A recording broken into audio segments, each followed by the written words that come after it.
Hi folks, Dr. Marbali here. Welcome to Value Add. I've come back after quite a while, but we have to get started eventually. So I'm talking about today's topic is what do you do when you have an anxiety attack?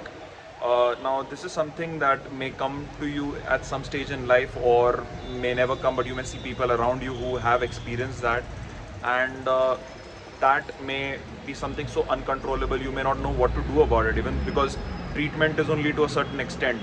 So you will obviously go to the doctor, you will get the basic treatment done, but after a while, one thing, you don't want this to be a chronic problem, you don't want this to be continuously happening within your life.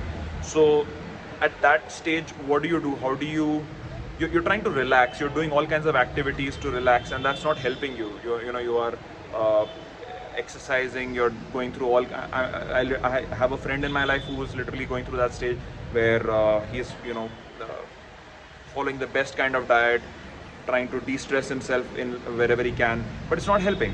So what do you do in that situation? Well, the number one suggestion is take time to meditate. Now people may say that yes, I do meditate, but do you do it regularly? Do you have a fixed time? Do you ensure that that time is being utilized for like you're not just skipping it? Because what's happening is that there is stress of the smallest kind building up, and meditation helps you just tide over that pressure. But when you're doing meditation, I would suggest that you can pay attention to these build up of these thoughts as well. Just pay full attention to the thoughts. The Thinkitation was one video I had uploaded earlier, and Vishen Lakhiani kind of that's from where the idea came. It's a beautiful idea where you just pay attention to what thoughts are going on in your head, and in the process you're solving all the problems of your life as well.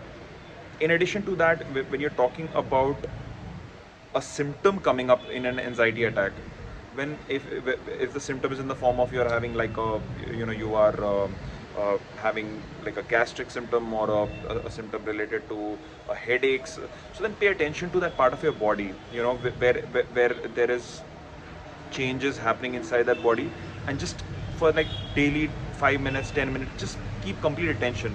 Eventually you'll find that it's actually dissolving. So that's one definite way that you can help the symptoms of the anxiety attack as well, or if not the anxiety attack, at least the symptoms which are of the stress that are happening in your body. Hope this helps. Cheers.